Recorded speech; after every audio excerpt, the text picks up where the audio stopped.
This video is brought to you by MeansTV, a worker-owned anti-capitalist streaming service. Stay tuned for more information at the end of the video. Why is imperialism, as Lenin wrote, the highest stage of capitalism? What distinguishes imperialism as an evolutionary stage of the capitalist mode of production? These questions remain highly relevant in an era of continued underdevelopment of the global South. Many confusions and misconceptions remain about what precisely is meant by the term imperialism. At its very root, imperialism is about a structural power imbalance. This power asymmetry begins in the economic conditions of the imperial core and extends outwards to the rest of the world in many forms.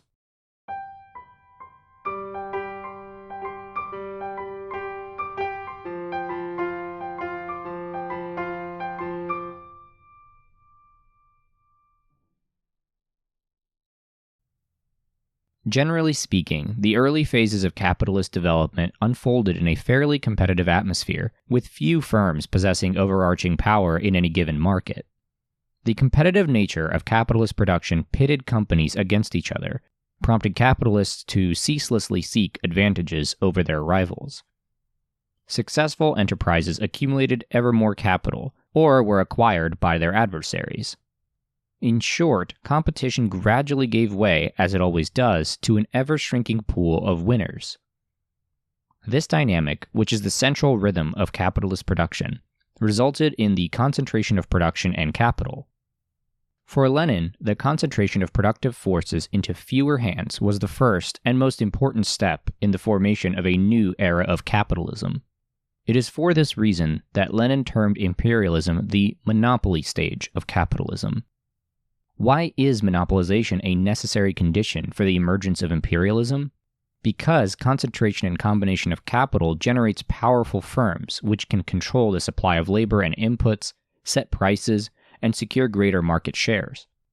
To appreciate the importance of this evolution in the capitalist mode of production, we need to jump several decades to the work of Paul Baran and Paul Sweezy, who write, "Monopoly capitalism is a system made up of giant corporations.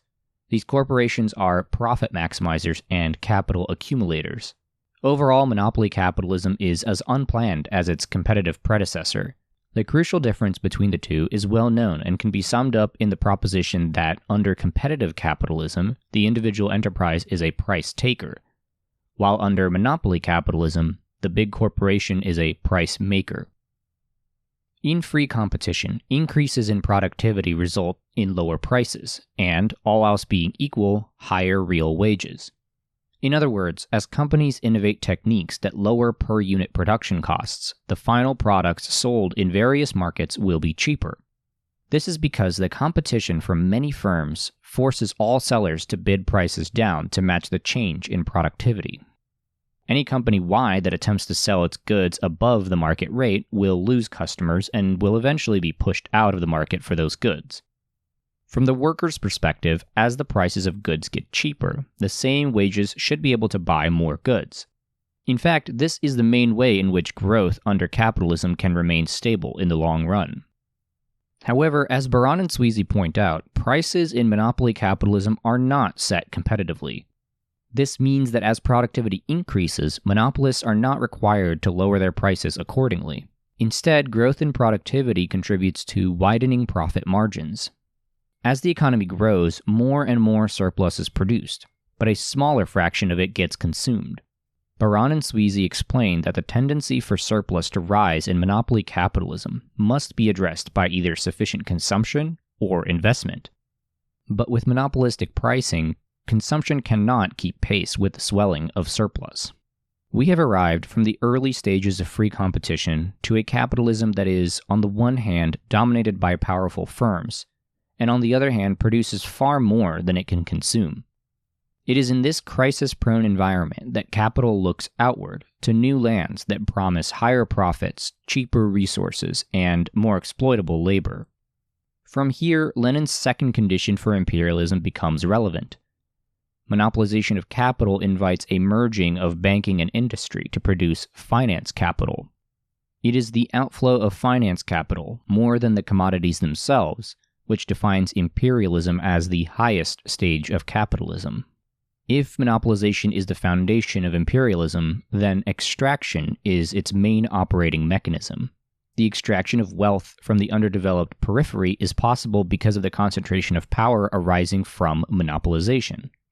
Powerful corporations headquartered in the so-called global north set the terms for commercial activities, pooling enormous resources to set up extractive arrangements in countries with limited ability to bargain for themselves. Baran and Sweezy describe such practices in simple terms. What they want is monopolistic control over foreign sources of supply and foreign markets, enabling them to buy and sell on specially privileged terms, to shift orders from one subsidiary to another, to favor this country or that, depending on which has the more advantageous tax, labor, and other policies. In a word, they want to do business on their own terms, and whenever they choose. Here, we should make use of another insight made by Lenin in his analysis of imperialism. Monopoly occurs in two ways. At the firm level, such that a few companies exercise overwhelming control over entire markets, sectors, and economies, and at the country level, such that a few rich countries exercise control over a majority of weaker economies. Kwame Nkrumah similarly noted that small economies are price takers and are beholden to the market power of the countries in the imperial core. What this generally implies is that the prices of a peripheral country's imports far exceed the prices of its exports. In economics, this imbalance is often referred to as unfavorable terms of trade. Many scholars, both Marxist and mainstream, have written on the persistently unfavorable terms of trade for underdeveloped countries. When Nkrumah wrote Neo-Colonialism, he was witnessing Africa export cheap raw materials and import expensive manufactured goods. Over time, such trade relations between the imperial core and the periphery result in enormous transfers of wealth. Today, much of the world's manufacturing actually occurs in the periphery, while the core monopolizes the innovation space. The exact nature of the goods being exchanged between the core and the periphery does not matter. The key point is that a heavily skewed distribution of economic power allows the core to sell its exports at highly favorable prices. In the most egregious cases, developed countries gouge the underdeveloped world with the power of intellectual property rights and patent protections, setting exorbitant prices for products and technologies that peripheral nations cannot do without. The core's extraction of peripheral wealth happens in many forms, all of which are based on the fundamental power of monopolies to define the rules of the game. Another simple form of extraction in imperialism occurs when enterprises operating in the underdeveloped world utilize cheap domestic resources and labor, only to repatriate large profits back to the headquarters in the core.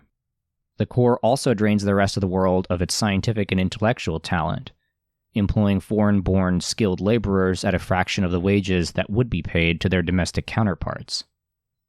Finally, a major extractive instrument is unequal exchange, which posits that international prices systematically undervalue southern exports and overvalue northern exports, resulting in a value transfer to the core economies.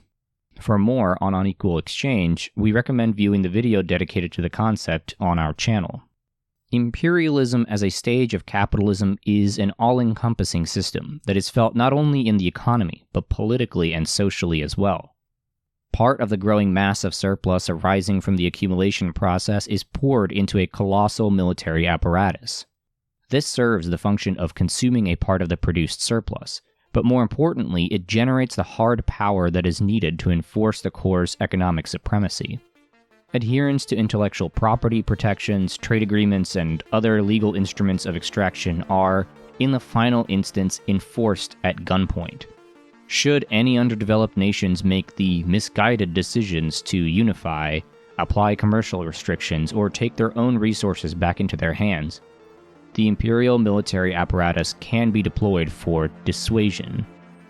Genuine efforts to create economic blocs to counter the monopolistic power of the core economies, as proposed by Nkrumah, are strictly disallowed.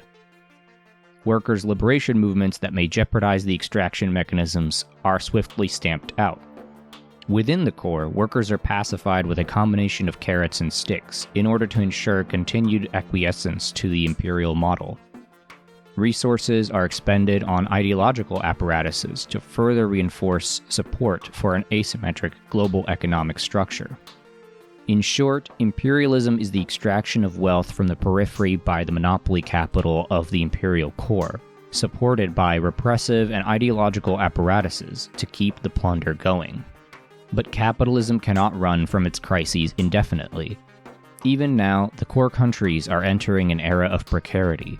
The seat of the imperial core, the United States, is in existential throes, unable to come to terms with its continued decline and its eroding ability to project power.